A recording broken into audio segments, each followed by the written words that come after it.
to calculate the stability by using the region of convergence, and these are the property we have discussed in last class के ROC की क्या क्या properties होती हैं, और I hope कि everyone has been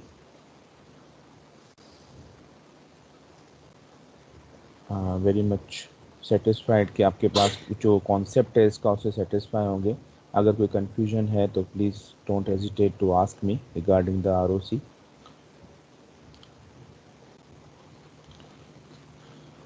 इसको हम कॉन्सेप्ट को आगे लेके चलते हैं.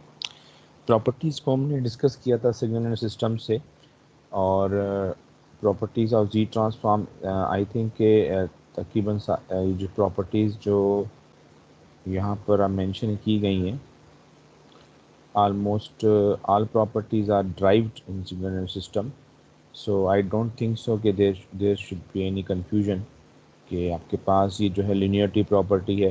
Linearity property is used when we have to calculate the z transform more than one function. This is the time shifting. This is the time shifting property,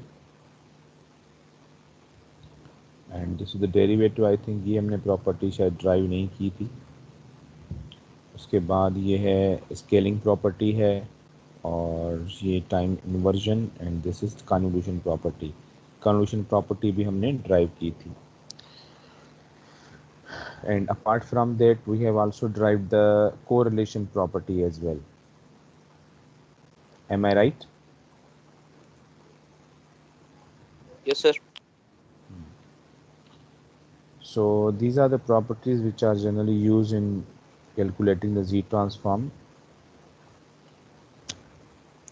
and this is the general table. और इसमें भी हमने काफ़ी चीज़ें already calculate की हुई हैं, जिस तरह Z ट्रांसफॉर्म ऑफ जो है इम्पल्स फंक्शन जो है क्या होता है, Z transform of impulse function क्या होता है.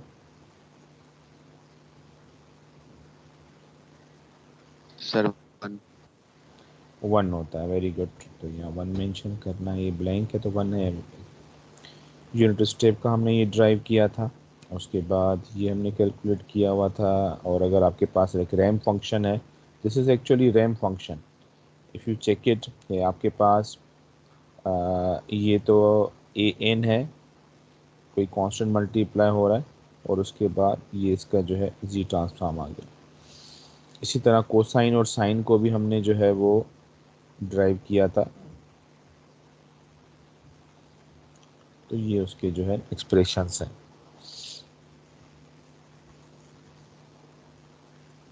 क्लियर? ये चीज़ें जो है ना हमने सिग्नल सिस्टम में कवर की हुई हैं.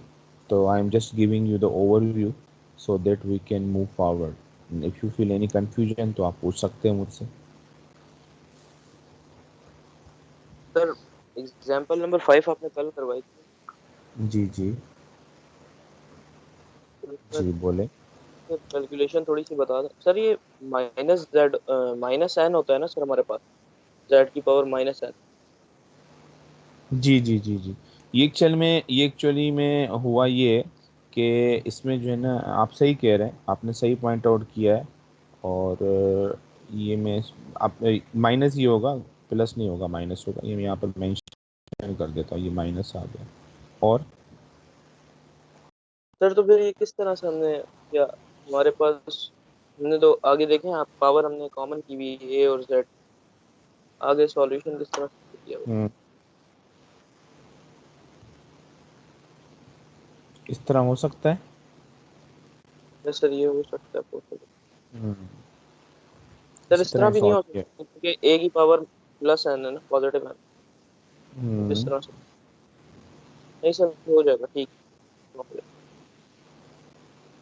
थोड़ा सा गौर करें. जी जी सर, सही है, ठीक है. समझ आ गया.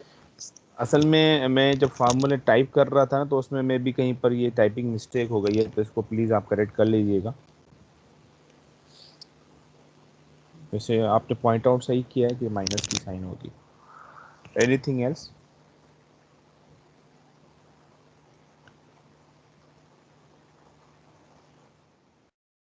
अच्छा, ये हो गया, ये हो गया, ये आपके पास. अच्छा, ये बड़ी इंटरेस्टिंग स्लाइड है, इसको तो डिस्कस कर चुके हैं। ये बड़ी इंटरेस्टिंग स्लाइड है कि ये एक्चुअली आपके पास जेड प्लेन भी है और उसमें जो है ना वो पोल एंड ज़ीरो की जो है ना वो क्या पोजीशन होगी ना वो मेंशन की गई है। तो अगर आप थोड़ा सा इस पर गौर करें कि अगर हमारे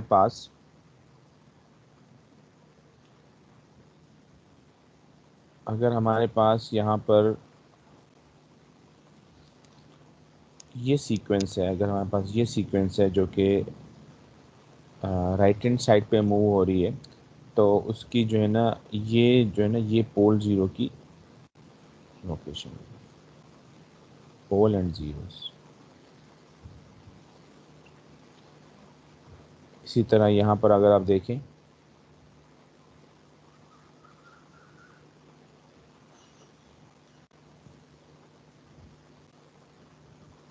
अगर मैं आपसे ये कहता हूँ कि इस डायग्राम में मुझे रीजन ऑफ कन्वर्जेंस जो है ना वो शेड करके बताएं, तो बता सकते हैं? यहाँ पर रीजन ऑफ कन्वर्जेंस मेंशन नहीं किया हुआ। यस सर बताओ। हाँ बताओ, फर्स्ट वाले में बताओ। फर्स्ट वाले में सर जो पोल है उसके राइट सिग्नल हमारा राइट साइड है, तो सारी जो पोल के राइट साइड है वो शेडेड एरिया हो जाएगा। पोल की राइट हैंड साइड पे। अच्छा, मतलब आप हम इस एक मिनट में इसको क्लियर करता हूँ, ठीक है ना? यानी आप ये कहना चाह रहे हैं, ये वाली चीज़ कहना चाह रहे हैं ये। Yes sir. अच्छा ठीक है, इसमें क्या होगा? सर सेकंड की बात करें, जी जी जी, इसकी। सर लेफ्ट हैंड, नहीं नहीं सर उसका सिग्नल चेंज है सर। हाँ, इसमें इसमें सर आपके पास पॉजिटिव इसमें जो नेगेटिव हमारा दोनों है। पोल है उसके राइट हैंड साइड पे सारा शेडेड हो जाएगा, लेकिन जी। नेगेटिव में सर इसमें थोड़ा सा कंफ्यूजन है। ये प्रीवियस स्लाइड में सर सिर्फ पॉजिटिव वाला था। हम्म। अच्छा, इसमें क्या होगा?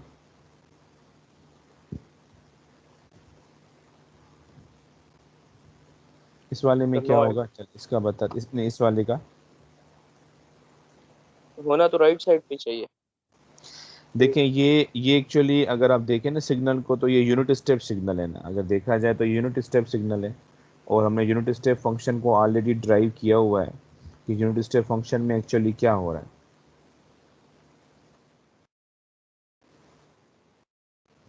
आई थिंक यहाँ पर था।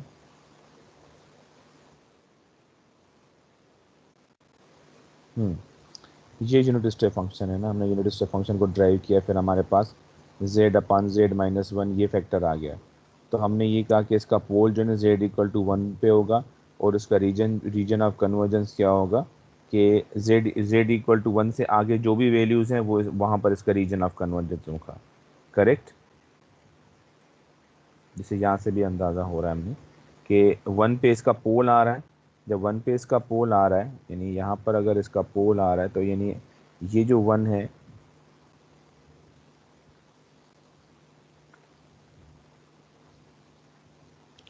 यहाँ पर इसका पोल आ रहा है, तो यानी इसके आगे जो पोर्शन है ये इसका क्या हो जाएगा? रीजन ऑफ कन्वर्जेंस हो जाएगा।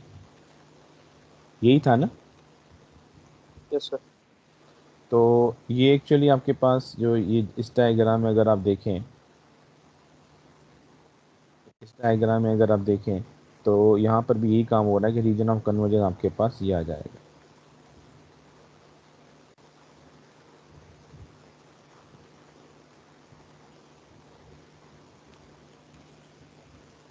क्लियर? Yes sir. अच्छा, एक चीज़ जो हमने प्रॉपर्टीज़ में मेंशन की है, ये जो प्रॉपर्टीज़ हमने देखी यहाँ पर, ये जो हमने कल भी मैंने आप लोगों से पूछा था, जिस तरह आपने आंसर किया था इसका कि द आर ओ सी के नॉट इंक्लूड एनी पोल। अब आपको सिर्फ इस चीज़ को जहन में रखना है, क्योंकि अगर किसी रीजन में अगर पोल आ जाता है, तो पोल का मतलब ये है कि वो रीजन आर ओ सी नहीं कहलाएगा, क्योंकि वहाँ पर आपका जो सिस्टम जो है वो क्या हो रहा है? इनफाइनाइट हो रहा है। 36 समझ में आ रही है बात? Yes sir. यानी region of convergence does not contain any pole. तो आपको ये चीज़ ध्यान में रखनी है। तो अगर मैं ये देखता हूँ कि अगर मैं आपके सामने ये डायग्राम दे देता हूँ और मैं कहता हूँ कि इसका शेड करे रीजन ऑफ कन्वर्जेंस, तो आपको हमेशा ये देखना है कि जिस रीजन में आपके पास पोल एग्जिस्ट कर रहा है, दैट के not be region of convergence.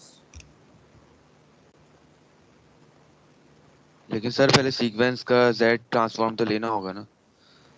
हाँ हाँ, देखें जी ट्रांसफॉर्म लेंगे तभी तो आपको पता चलेगा ना कि उसके पोल कहाँ पर है और जीरो कहाँ पर है। आपको कैसे पता चलेगा कि इसके पोल जीरो कहाँ पर है? नहीं आइदर सर, यू जैसे आर, आप कह रहे हैं ना, अगर पोल अगर आप ड्रॉ करके दें। नहीं नहीं, मैं एक्चुअली देखो ना, इसमें तो हमने सारी चीज, इसमें तो सब चीजें कैलकुलेटेड है ना ऑलरेडी। लेकिन डेफिनेटली अगर मैं इसका एक फंक्शन बनाऊंगा तो वो यूएन बनेगा। अगर मैं इसका मैथमेटिकल फंक्शन बनाऊंगा तो यूएन बनेगा ना, यूनिट स्टेप फंक्शन है। ठीक है, जिस तरह इसका जो है ना यस सर। एक्सपोनेंशियल बनेगा। ठीक है ना, इस तरह इसका हो सकता है कि नेगेटिव एक्सपोनेंशियल बन जाए, नेगेटिव एक्सपोनेंशियल बन जाएगा। ये आपके पास प्लस और माइनस में जा रहा हो सकता है कि ये, जहाँ तक मुझे समझ में आ रहा है कि ये कोसाइन टाइप वेव बनेगी, क्योंकि ये आपके पास इस तरह मूव कर रहा है, ये इस तरह मूव कर रहा है। तो मेरा कहने का मकसद ये है कि डेफिनेटली हमने जो हमें इसका, first of all we have to calculate the z transform, and after calculating the z transform we have to identify the pole. But generally in z transform we are not interested in pole and zeros.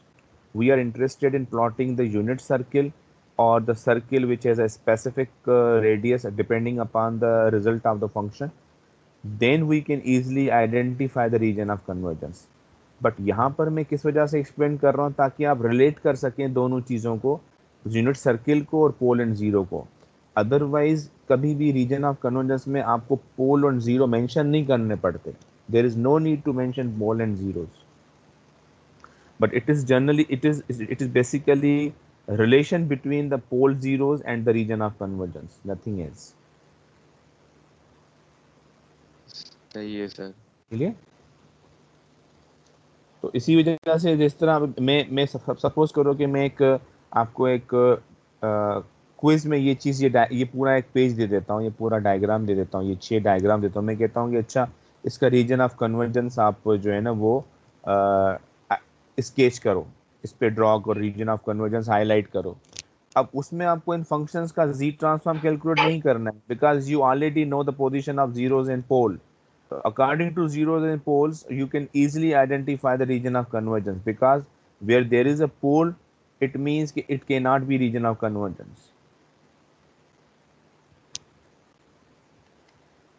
लेकिन sir मतलब ये तो check करना होगा ना कि inner में shade करें या आउटर, पोल के इनर होगा या आउटर। हाँ, ये सारे फंक्शन के, इन सारे फंक्शंस के बिल्कुल सही कह रहे हैं। इन सारे फंक्शंस के हम जी ट्रांसफॉर्म कैलकुलेट करके आए, तो आप बड़ा इजीली बता सकते हैं।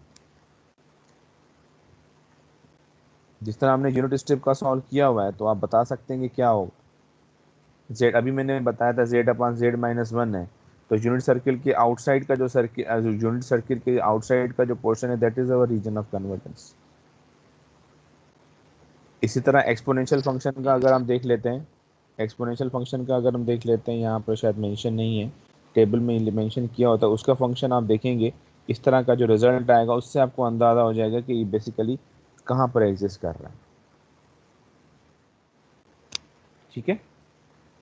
सर अगर यूनिट स्टेप फंक्शन में हम z की वैल्यू लेस देन 1 रखते हैं तो वहाँ पे भी तो हमें ROC मिलेगा। यूनिट यूनिट यूनिट सर्किल में यूनिट स्टेप की बात कर रहे हो? Yes sir, z over z minus 1 है अगर z की वैल्यू लेस देन 1 हो। जेड की वैल्यू लेस देन वन कैसे रखोगे, ये बताओ मुझे। सर हम तो सपोज कर रहे हैं ना कि z की वैल्यू 1 ना हो और इन्फिनिटी ना हो। जेड की वैल्यू लेस देन वन कैसे होगी, ये बताओ ना मुझे। कैसे होगी सर? हम तो बाय डिफॉल्ट इसका यूनिट सर्किल वन ही बना रहे हैं ना। Yes sir. तो ये, तो जेड की वैल्यू लेस देन वन कैसे लोगे, ये बताओ मुझे। No idea. हाँ नहीं, आप खुद ही अंदाजा लगाओ ना। कि जब हमने स्टार्ट किया था रीजन ऑफ कन्वर्जेंस, तो उसमें आप देखें ना, ये जो आपके पास ये जो रेड कलर का जो पोर्शन बना हुआ है, सॉरी ये वाला जो पोर्शन है, ये आपका डिफ़ॉल्ट सर्किल है, और इसमें हमने क्या लिया था कि ये 1 लिया था, तो ये आपकी डिफ़ॉल्ट वैल्यू है ना। अब आपको इसके रेफरेंस से आगे सारी कैलकुलेशन करनी है।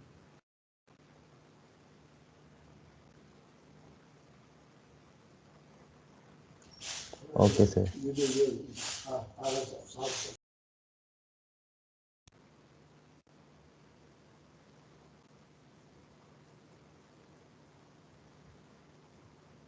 क्लियर? Yes sir. अच्छा, तो अब जो है ना हम थोड़ा सा आगे इसको डिस्कस करते हैं। सर ये जो प्रीवियस स्लाइड में मैट्रिक्स डायग्राम थी, जी जी बोलें। सर हाँ, उसके सारे जो मेरे पास राइट हैंड साइड इससे पे इससे बनेगा ना इससे रीजन। इससे ये वाला, हाँ हाँ बोलें। नहीं नहीं सर, इससे आगे वाली। इससे आगे वाली जी। सर इसमें हमारे पास जो पोल है उसके राइट हैंड साइड पे रीजन ऑफ कन्वर्जेंस बनेगा ना सब में, क्योंकि सिग्नल हमारा राइट। कौन सा वाला? सर जितने भी हैं।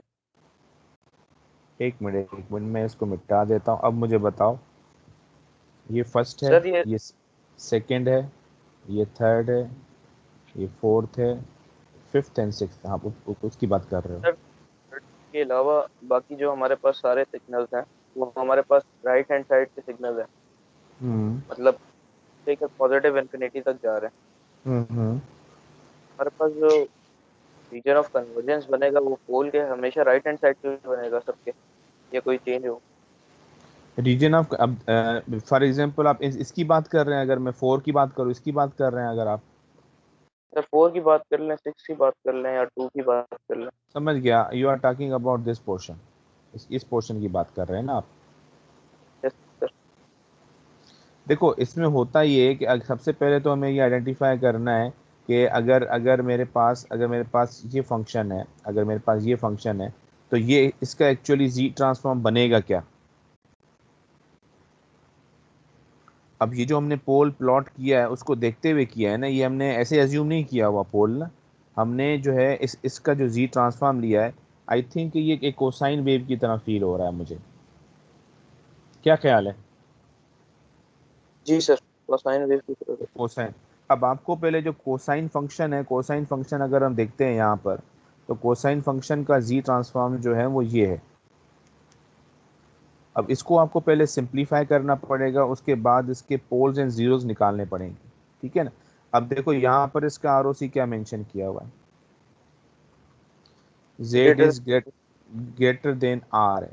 अब अगर यहाँ पर अगर आप इस डायग्राम में देखते हैं, इस डायग्राम में अगर आप देखते हैं, तो यहाँ पर अगर मैं हाँ इसको हम देख रहे हैं ना, यहाँ पर अगर हम देखते हैं कि यहाँ पर अगर हम इस वैल्यू की बात करते हैं, पोल यहाँ पर एग्जिस्ट कर रहा है, तो अब यहाँ पर इसकी वैल्यू क्या है, इस सर्किल की वैल्यू क्या है, 1 है, 1 ही है ना इसकी वैल्यू। Yes sir. तो यहाँ पर इसके जो आउटसाइड जो आपके पास वैल्यू होगी, इसकी जो आउटसाइड जो वैल्यू होगी, that will be your region of convergence. Sir मतलब जिस तरह यूनिट सर्कल का पूरा शेडेड था, इसका भी पूरा शेडेड होगा। इसका शेडेड होगा, लेकिन इस सर्किल के अंदर नहीं होगा। ठीक है सर। सर प्रॉपर्टीज में लिखा हुआ है ना सर इस तरह के? जी जी जी जी जी जी लिखा हुआ है प्रॉपर्टीज। ठीक है ठीक है। सर जीरोज निकालने की जरूरत नहीं होती? अच्छा, क्या? पोल्स निकालने होते हैं सारे, जीरोज इसमें फिगर्स में नहीं निकाले हैं। असल में जीरो की इम्पोर्टेंस इस वजह से नहीं होती है, क्योंकि वहाँ पर तो हमें एक्चुअली हम पोल जीरो बेसिकली क्यों निकाल रहे होते हैं, इसका पर्पस क्या है एक्चुअली। इसका पर्पस ये होता है कि हम देखना चाहते हैं कि सिस्टम हमारा किन वैल्यूज़ पे स्टेबल है, किन वैल्यू पे अनस्टेबल है। तो जनरली हम इंटरेस्टेड होते हैं पोल्स में। ये पोल्स में हमें पता चलता है कि सिस्टम की जो है ना मैक्सिमम लिमिट क्या है, कहाँ पे जाके ये अनस्टेबल हो जाएगा। तो इस वजह से we are more interested in poles rather than zeros. तो जीरोस की जो जीरोस की जो प्लॉटिंग है वो भी यहाँ पर की हुई है, लेकिन जनरली हम यहाँ पर फोकस जो कर रहे हैं ना पोल्स को कर रहे हैं, इस वजह से हमने जीरोस को मेंशन नहीं किया है यहाँ पर। Okay sir. सर ये जो प्रॉपर्टीज ऑफ आरओसी है सर, उसमें आप जाएंगे सर? एक सर ये देखिए, राइट साइडेड सीक्वेंस। अगर सर अभी जो आपने 6 डायग्राम सिखाई हैं, उसकी अगर बात करें, सारी राइट हैंडेड साइड सीक्वेंस थी। जी जी। तो सर ये हमारा पोल से लेकर प्लस इंफिनिटी तक आरओसी क्यों नहीं है बन रहा है? हाँ वो इस वजह से हम नहीं है, वो इस वजह से नहीं है। आप अपना क्वेश्चन कंप्लीट करें, मैं बताता सर हम लेफ्ट साइड जा रहे हैं। हूँ। जी जी आपने जिस बोलिए। तरह बताया कि सर्कल के बाहर पूरा पोर्शन शेडेड होगा, जी जी जी। तो सर वो तो लेफ्ट हैंड साइड पे भी जा रहा है, यानी माइनस इन्फिनिटी पे भी जाएगा, तो फिर ये प्रॉपर्टी गलत हो जाती है ना सर? नहीं, एक्चुअली होता ये कि अगर आपके पास यहाँ पर, अब देखो, जब आर ओ सी आपके पास, अब देखो यहाँ पर ये एक बड़ा इंपॉर्टेंट पैरामीटर है जिसको देखते हुए हम ये चीज़ डिसाइड कर रहे हैं, फाइनाइट ड्यूरेशन सीक्वेंसेस। ये जो सीक्वेंसेस के जिसके बारे में हम डिसाइड कर रहे हैं ना बड़ी आसानी से कि ये z equal to zero entire होगा, या z इक्वल टू इन्फिनिटी पे इंटायर जो है ना वो प्लेन होगा, z प्लेन होगा। तो ये एक्चुअली जो है ना ये किस सिनारियो में है? ये उस सिनारियो में जब आपके पास फाइनाइट ड्यूरेशन सीक्वेंस है। सर तो नीचे वाली जो 3 प्रॉपर्टीज हैं वो इनफाइनाइट सीक्वेंस की बात हो रही देखो ये कौन सी वाली, ये वाली? है। सर लास्ट की जो तीनों हैं, राइट हैंड साइड, हाँ, left hand side, two side. ये सारी की सारी फाइनाइट के लिए।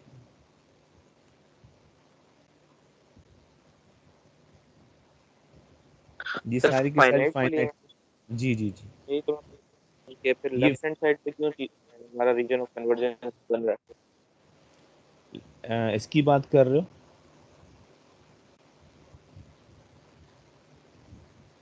सर देखिए, एक प्रॉपर्टी है ना राइट साइडेड सीक्वेंस वाली, इससे ऊपर वाली। इसकी बात कर रहे हैं? सर इससे नीचे right sided ji sequences. Ji ji. Right hand side sequence. The ROC extends outward from the outermost finite pole in xz to z equal to infinity. अब इसका मतलब कहने का ये है कि आपके पास अगर राइट हैंड साइड सीक्वेंस है तो outermost finite pole in x z to z equal to infinity. अब to z equal to infinity का मतलब ये है कि अगर मैं यहाँ पर इसको अगर मैं यूनिट स्टेप फंक्शन से रिलेट करता हूँ, फॉर एग्जांपल हम इसकी बात आ जाते हैं, ठीक है? इसी की बात कर रहे हैं ना, राइट हैंड साइड। जी सर, ठीक ये है। सारी sir right hand side sequences हैं। जी जी, ये सारी राइट हैंड साइड सीक्वेंसेस हैं, ठीक है। अब इसमें क्या है कि हमारे पास पोल जो है ना यहाँ पर एग्जिस्ट कर रहा है। अब इसके जो आउटसाइड जो आपके पास रीजन है, अब वो कह रहा है कि ये जो है ना पूरा एग्जिस्ट करेगा, लेकिन ये क्या होगा, z इक्वल टू इन्फिनिटी तक। अब definitely z equal to infinity का मतलब क्या है कि अगर हम यहाँ पर देखते हैं, to to z equal to infinity का मतलब ये है कि आपके पास पूरे का पूरा रीजन है apart from that particular circle.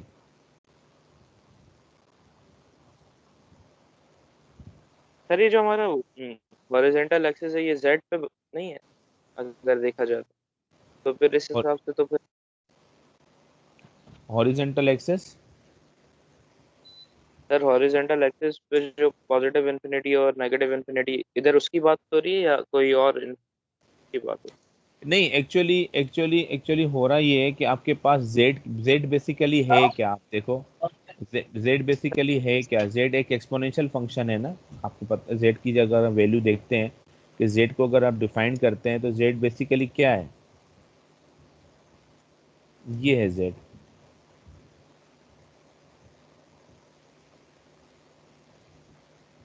ठीक है। अब अगर ये जेड है और ये इसकी जो है ना बेसिकली हमने इसकी जो है ना ये डायग्राम बनाई है जेड की, तो आप ये नहीं कह सकते कि एक्स एक्सिस पे जेड की रियल वैल्यू आएगी और वाई एक्सिस पे जेड की इमेजिनरी वैल्यू आएगी। जिस तरह हम वेक्टर डायग्राम बनाते हैं ना, तो ये एक्चुअली वेक्टर डायग्राम बनी हुई है ना इसकी।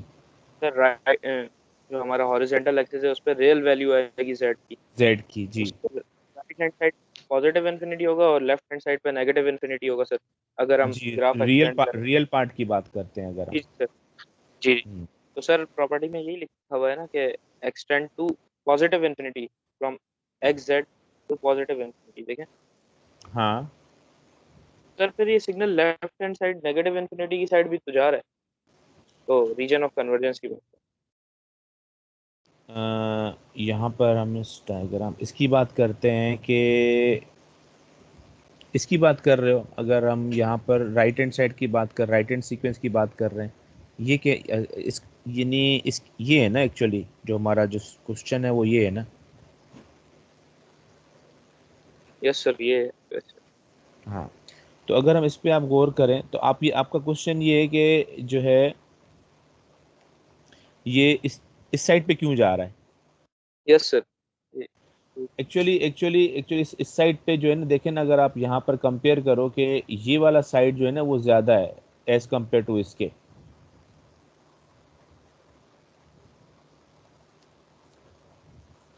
यस सर, तो ठीक है। इसको आप कंसीडर नहीं करें, मतलब इसको मैं जहाँ तक मैं समझ रहा हूँ कि इसको कंसीडर करने की ज़रूरत ही नहीं है, क्योंकि हम क्योंकि फोकस ही इसी साइड को कर रहे हैं ना। एक्चुअली क्या हो रहा है कि आपके पास जब आप इसको लाइन बना रहे हो तो पूरा प्लेन बताया गया है, तो इस वजह से यहाँ पर ये जो है ना लाइन मेंशन की गई, अदरवाइज इसकी कोई इंपॉर्टेंस नहीं है। ठीक है सर। हाँ, क्योंकि आप सही कह रहे हैं कि पॉजिटिव साइड पर है तो आप यहाँ पर मेंशन नहीं होना चाहिए, ये बिल्कुल प्लेन होना चाहिए, यहाँ पर कुछ भी नहीं मेंशन हो रहा है, तो ये सिंपली उसका एक रिफ्लेक्शन दिखाया गया और कोई चीज़ नहीं है। सर इस तो फिर तरह हम अगर ये, जी जी, यानी हम लोग नहीं करें। हाँ, ज़रूरत नहीं है इसकी, क्योंकि यहाँ पर सिर्फ इसका एक इम्पैक्ट दिखाया गया, अदरवाइज तो ये राइट हैंड साइड पर ही है ना, z इक्वल टू इन्फिनिटी की तरफ और आप जा रहे हैं, तो इसका मतलब ये है कि आपको सिर्फ इस साइड को, क्योंकि यही रीज़न है कि इन्होंने ये वाला पोर्शन का जो साइज़ है ना वो ज़्यादा बनाया हुआ है। ओके सर, ठीक है।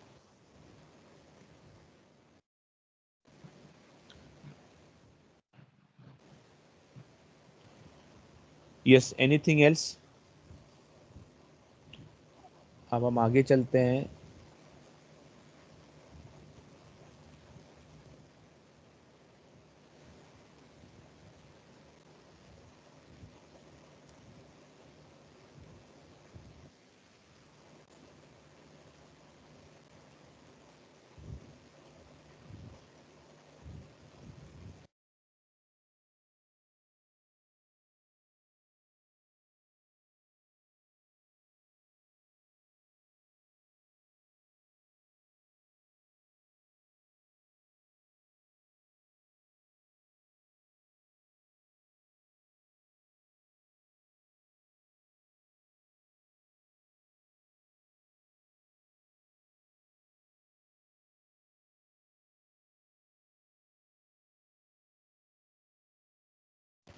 अच्छा, इनवर्स जी ट्रांसफॉर्म मुझे जहाँ तक याद आ रहा है कि मैंने डिस्कस किया था सिग्नल सिस्टम में।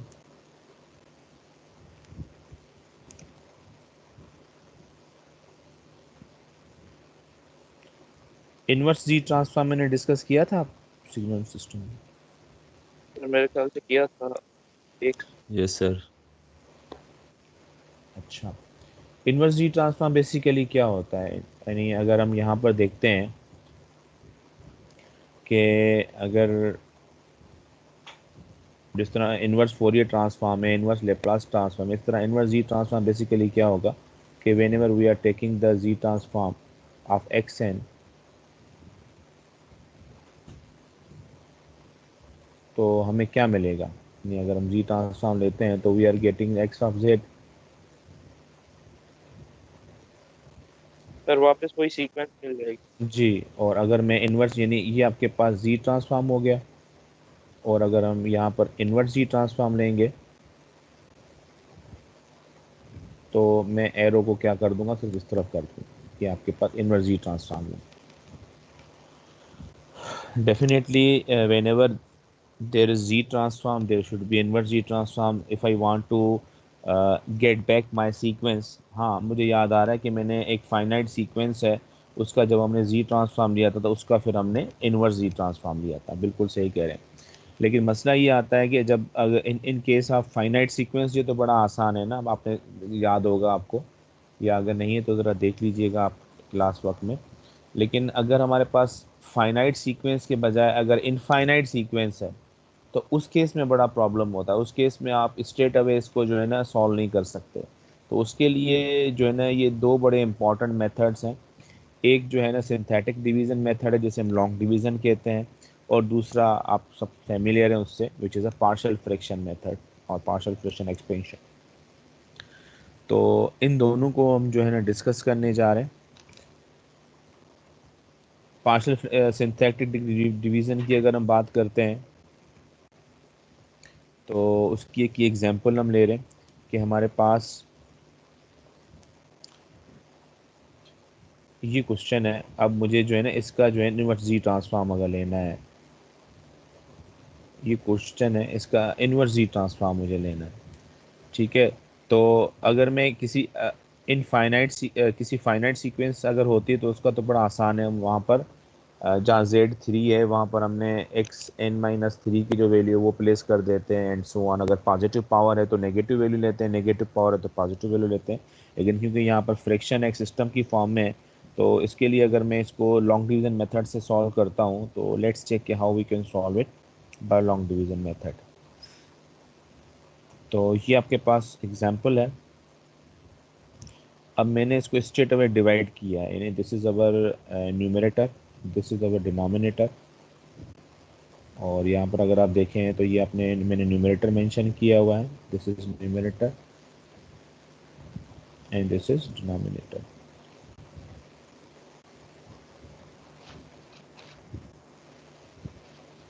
थोड़ा सा सिर्फ अंडरस्टैंड करना है कि ये कैसे सॉल्व हो रहा है।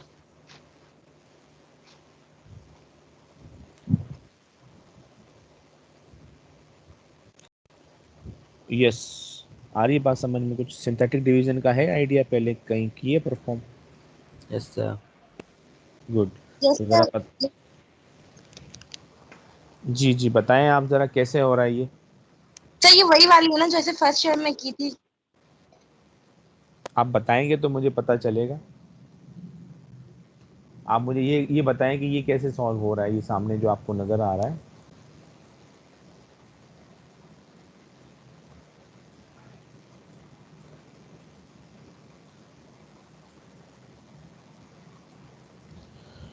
Yes, anyone else? सर ये सॉल्व इस सर तरह से हो रहा है ये कि हमारे पास यस 43। ये सॉल्व इस तरह से हो रहा है कि हमारे पास नोमिनेटर अपॉन डिनोमिनेटर था, तो हम डिवाइड कर रहे हैं इसको। अब हमें सबसे पहले जो है जेड क्यूब जो है रिमूव करना है। तो हमने, क्योंकि जेड क्यूब वहाँ पर पहले अवेलेबल है, तो हमने डायरेक्ट इक्वेशन वहीं पुट कर दी है। और जब हम पुट कर देते हैं तो माइनस जो है, यानी कि साइंस चेंज हो जाती है इसकी। जब साइंस चेंज ठीक, होगी तो जेड क्यूब जो है जेड करेक्ट, क्यूब से कैंसिल हो जाता है। बिल्कुल सही कह रहे हैं, बिल्कुल सही कह रहे हैं। बाकी सबको भी समझ में आ रही है बात? एक्चुअली हम क्या करना चाह रहे हैं यस कि सर। हम इसका जो फर्स्ट जो फैक्टर है उसको रिमूव करना चाह रहे हैं। तो मैं इस टर्म से कौन सा ऐसा फैक्टर मल्टीप्लाई करूं ताकि ऑब्वियसली जब हम नीचे डिवीजन, जब हम नीचे कर रहे होते हैं इसको जो है मल्टीप्लाई कर रहे होते हैं, और जब ऐड करेंगे तो नीचे सारी साइन चेंज हो जाती है, तो उसके बाद ये प्लस की जगह माइनस ही आ जाएगा। तो स्ट्रेट अवे में अगर 1 से मल्टीप्लाई करूं, मैंने एज इट इज ये टर्म लिख दी है। माइक अपना प्लीज़ इसको म्यूट कर दें। तो ये आपके पास आ गया। अब उसके बाद जब आपने साइन चेंज की, ये माइनस हो गया, ये प्लस हो गया and so on, as you all know कि ये कैसे होता है। ये माइनस हो गया तो फिर आपके पास ये टर्म आ गई। उसके बाद आपको इस फैक्टर से मल्टीप्लाई करना है so that you can easily remove the this factor and so on.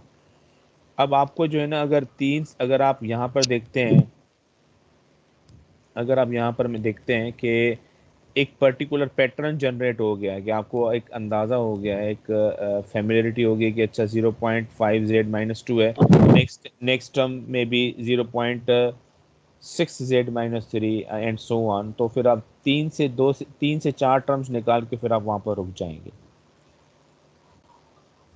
Clear? सबको बात समझ में आ रही है ये? Yes sir. Yes sir. Good. अब आपके पास ये जो फैक्टर आया, अब ये कुछ इस तरह का नज़र आ रहा है कि जिसमें बड़ी मैं आसानी से इसका इन्वर्स जी ले सकता हूँ। जिस तरह मैंने वन का इन्वर्स जी अगर लूँगा तो ये क्या आ जाएगा, इम्पल्स आ जाएगा, जिस तरह यहाँ पर मेंशन किया गया। आपको पता है कि अगर when I am taking the z transform of impulse function is 1, then what will be the inverse G transform of 1? Inverse G transform of 1 will be the impulse function. Similarly, यहाँ पर 0.4 z minus 1 है, तो इसकी जगह मैंने क्या mention किया है, 0.4 impulse n minus 1. Why I mentioned impulse over there instead of x?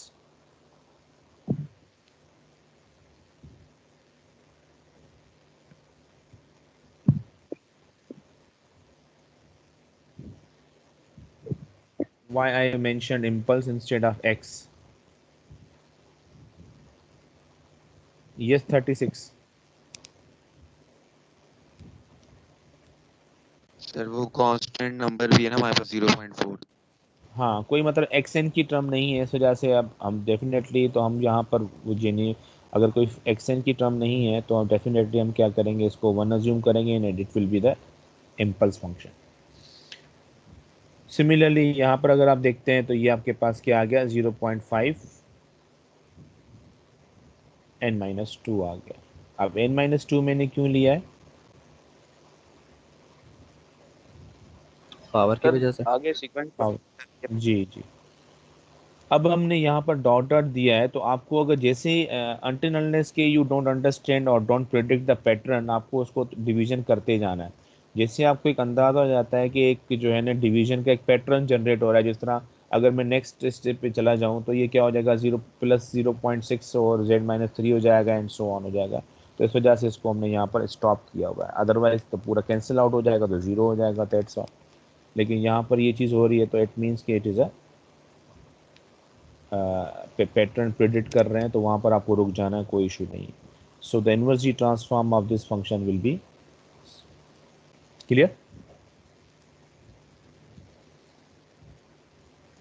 Yes sir. n-1 की क्या लॉजिक थी?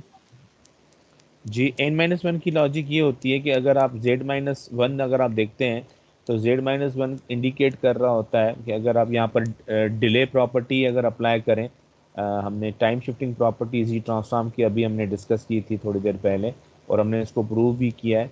तो अगर वहाँ पर आप अप्लाई करेंगे इस फैक्टर पे, तो बड़ी आसानी से आपको पता चल जाएगा कि n-1 कैसे आ रहा है। सही। ठीक है। पार्शियल फ्रैक्शन में क्या हो रहा है, पार्शियल फ्रैक्शन में हमारे पास ये सारी डेरिवेशन है, इसकी ज़रूरत नहीं है डिस्कस करने की, क्योंकि पार्शियल फ्रैक्शन से हम पहले से फैमिलियर हैं। अब क्वेश्चन ये अराइज होता है कि अगर इस एग्जांपल में इसका मुझे इनवर्स जी ट्रांसफॉर्म लेना है, अब अगर मुझे इसका इनवर्स जी ट्रांसफॉर्म लेना है तो पहले मुझे इसको थोड़ा सा इस तरह मॉडिफाई करना पड़ेगा, ताकि मैं इसको जो है ना आसानी से इसको जो है ना पार्शियल फ्रैक्शन के पैटर्न में या उसके फॉर्मेट में अप्लाई कर सकूं। तो वहाँ पर ये सारी जो है ना मॉडिफिकेशन की गई है, जिस तरह यहाँ पर z को कॉमन लिया हुआ है और फिर मैंने यहाँ पर इसको फैक्टराइज़ किया है। फैक्टराइज़ करने के बाद आपको पता है कि पार्शियल फ्रैक्शन में हम यहाँ पर a और b ले लेते हैं, या कोई भी कांस्टेंट आप ले लें, फिर उन कांस्टेंट की वैल्यू हम निकालते हैं। उन कांस्टेंट की वैल्यू हम कैसे निकालते हैं,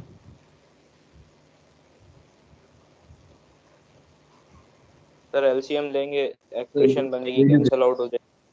हाँ, एक में z=1 ले लेंगे, फिर सॉल्व करेंगे, दूसरे में z यानी देखें ना यहाँ पर अगर मैं ये =0 कर दूंगा तो क्या हो जाएगा, z=1 हो जाएगा। याद आ रहा है partial fraction, yes sir. Yes sir. यार और इसमें क्या हो जाएगा, z.5 है। तो दोनों एक्सप्रेशन से जब हम सॉल्व करेंगे तो यहाँ पर ये एक में 6 आ जाएगा, दूसरे में 0.4 आ जाएगा। अब आपके पास, अब आपको इसको सॉल्व करना बड़ा आसान है, क्योंकि ये जो z/z-1 है ये किसका जो है जी ट्रांसफॉर्म है, यूनिट स्टेप फंक्शन का जी ट्रांसफॉर्म है। इसी तरह ये जो है ये इस फैक्टर का जी ट्रांसफॉर्म है। आप बड़ी आसानी से टेबल से आइडेंटिफाई कर सकते हैं कि किसका जी ट्रांसफॉर्म है।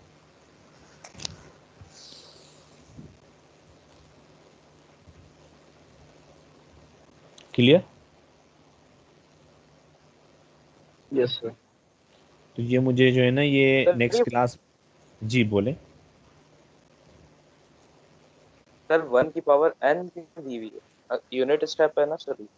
जी जी जी जी, असल में होता ये होता ये कि मैं इसको थोड़ा सा, असल में वो टेबल जो है ना आपके जहन में होनी चाहिए, जो हमने जी ट्रांसफॉर्म की अभी टेबल डिस्कस की थी, कि मेरे पास, मैं एक मिनट वो स्लाइड दोबारा ओपन करता हूँ।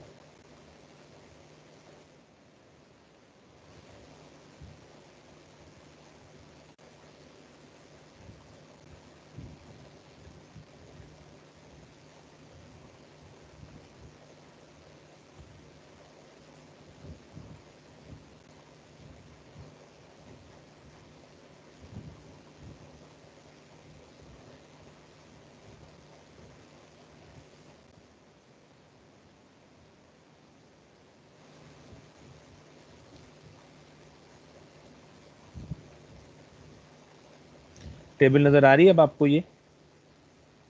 Yes sir. हाँ, अब आप देखें कि यहाँ पर अगर आपके पास, आई थिंक यहाँ पर वो है, फार्मूला नज़र आ रहा है आपको? एक्चुअली इसके साथ जो है ना एक फैक्टर मल्टीप्लाई होता है, जैसे ए पावर एन है, यू एन है, जिस तरह यहाँ पर ये मल्टीप्लाई हो रहा है,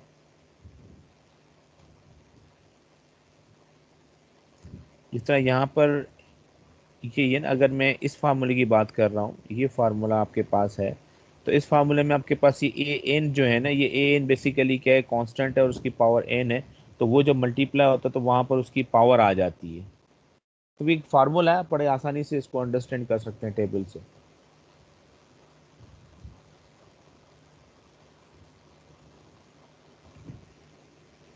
ये सेकंड वाला क्या है? सर a की पावर n और इनटू यूनिट स्टेप। हाँ, तो इसका फैक्टर ये आ रहा है, ठीक है। अब ये देखो यहाँ पर ए आ रहा है, यहाँ पर ए का फैक्टर आ रहा है। अब ए की पावर एन है ना, ए की पावर एन है, तो वहां पर ए की जगह पर क्या है? सर 1। 1 है। ठीक है।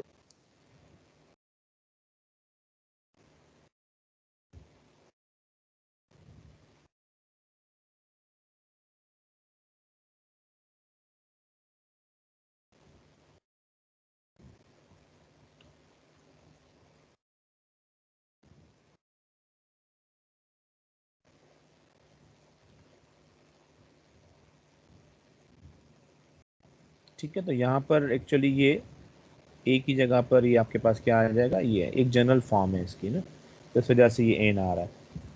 तो ये भी 0.5 पावर एन है, इसको अगर मैं इस तरह मेंशन कर दूं, ये इस तरह एन आ जाएगा। तो you can easily check the expression from the formula. और ये फार्मूला जो है, हम जिस तरह यूनिट स्टेप फंक्शन को ड्राइव किया है, तो बिल्कुल उसी तरह ये फार्मूले जो है ना ड्राइव्ड हैं ऑलरेडी। अब आपको करना ये है कि इसका जो है ना पार्शियल फ्रैक्शन की जो वैल्यू यहाँ पर मैंने डायरेक्टली मेंशन कर दी है, आप इसको सॉल्व करेंगे और फिर मुझे जो है ना दिखाएंगे नेक्स्ट क्लास में, ठीक है? Yes sir. इंशाल्लाह सर। सही। अच्छा, अब एक और एग्जांपल देख लेते हैं। इस एग्जांपल में आपके पास क्या हो रहा है, इस एग्जांपल में आप इसको स्ट्रेट अवे जो है ना, अगर आपके पास ये क्वेश्चन है, अगर आपको किसी जी ट्रांसफॉर्म का फंक्शन जो है स्ट्रेट अवे आप उसका इन्वर्स ले सकते हैं, तो आप बड़ी आसानी से ले सकते हैं। इस तरह यहाँ पर ये वही फार्मूला आ गया जो कि हमने प्रीवियस स्लाइड में देखा था। तो अगर इस पर गौर करें तो z अपान जेड माइनस 0.5 है और ये z अपान जेड प्लस 2 है, तो हम बड़ी आसानी से इसका जो है इन्वर्स जी ले सकते हैं ये।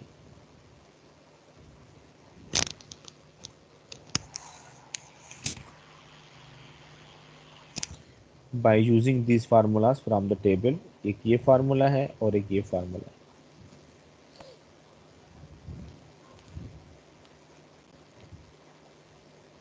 तो इसमें हमें जो है एडवांटेज ये है, इसमें में एडवांटेज ये है कि हमारे पास जो है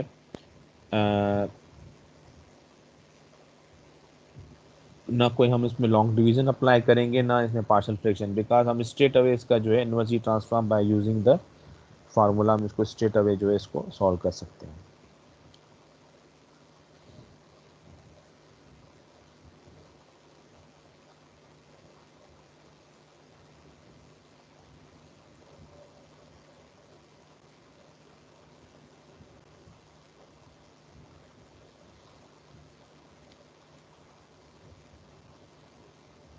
क्लियर?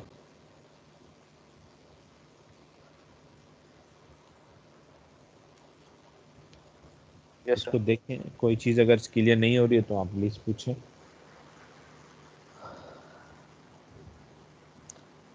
सर ये सिंपल यूनिट स्टेप से नहीं कर सकते सेकंड प्रॉपर्टी, उसके साथ माइनस की साइन लगा दे अगर हम।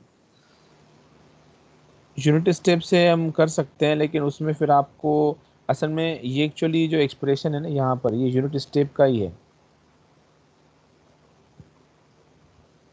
सर वो इन्होंने -n-1 कर दिया ना। ये वाला यस सर सेकंड। नहीं, उसमें उसमें आप देखें ना z+2 है ना, तो z+2 को फिर आपको क्या करना पड़ेगा, फिर आपको z -(-2) करना पड़ेगा। जब -(-2) करोगे तो उस केस में आपके पास क्या सिनारियो आएगा, आप देखें।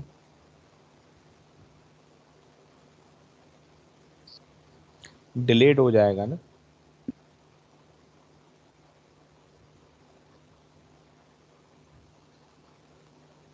सर एक ये तो सिंपल -2 पर पावर आ जाएगी ना n। -2 की पावर n आ जाएगी, और ये आप कहना चाह रहे हैं कि un होगा। Yes sir. z+2 है, u -n, just let me check from the table।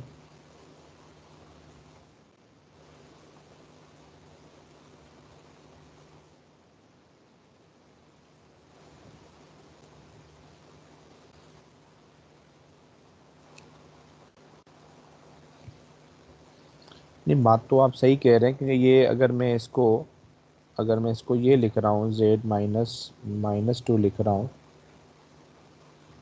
तो ज़्यादा ज़्यादा ये -2 हो जाएगा। जब ये -2 हो जाएगा तो -2 की पावर n है, और तो ये स्ट्रेट अवे un आ जाएगा। सही कह रहे हैं आप, यस सर। सही कह रहे हैं आप, सही कह रहे हैं, ये un होगा।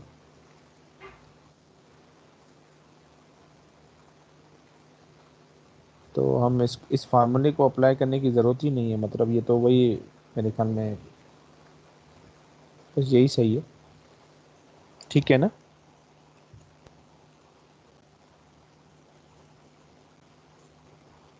यस सर, बाकी सर वहाँ माइनस की साइन आ जाएगी बस प्लस की बस जगह। माइनस माइनस का डिफरेंस हो जाएगा बस। Yes sir.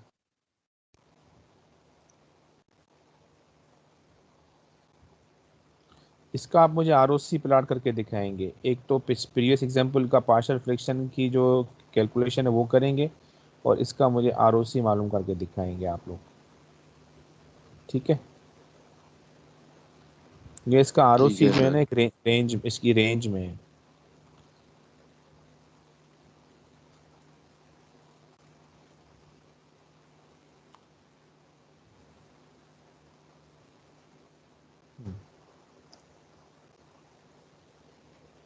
Yes, any question?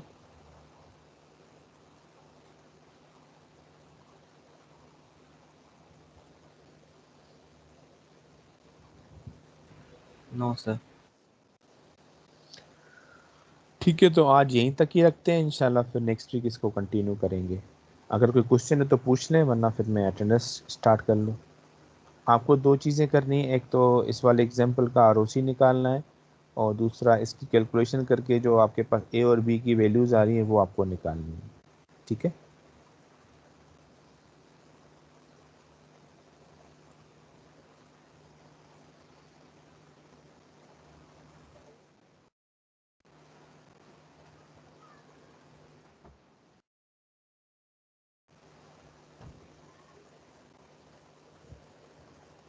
ठीक है, अब इसमें कोई क्वेश्चन है तो any question? No sir. Okay, तो हम जो है इसको स्टार्ट करते हैं।